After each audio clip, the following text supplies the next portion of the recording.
In today's video, I'm going to teach you how to set the slide time duration in Google Slides.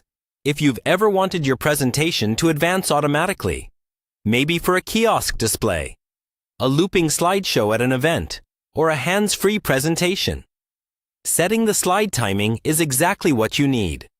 I'll walk you through the process step by step, and you can follow along in your own browser. First, open your Google Slides presentation in any modern web browser. Make sure you're signed into your account and that the file you want to work on is open and visible. It's a good idea to have your slides roughly organized before you set timings, because once the timings are set, you'll want the flow to feel smooth and intentional.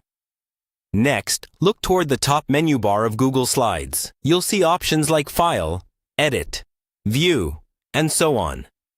What you're looking for is the option that controls how the presentation plays, which is found under the slideshow settings.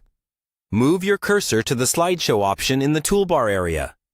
This is usually near the center or right side of the top menu, depending on your screen size. Click on Slideshow, and a drop-down or related options will appear.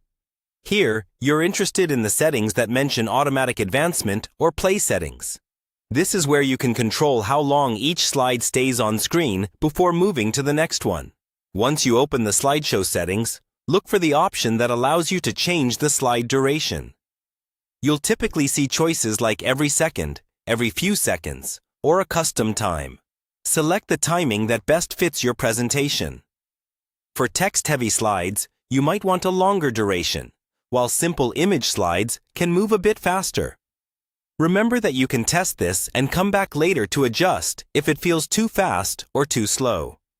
After selecting your preferred time interval, make sure the setting is applied to the presentation. Then, start your slideshow from the beginning to preview how it looks. Watch a few slides advance automatically and ask yourself whether you'd be comfortable if you were seeing this for the first time. If the timing doesn't feel right, simply exit the slideshow. Return to the slideshow settings and tweak the duration until it matches your needs. With that, you now know how to set the slide time duration in Google Slides and create a smooth, automatically advancing presentation.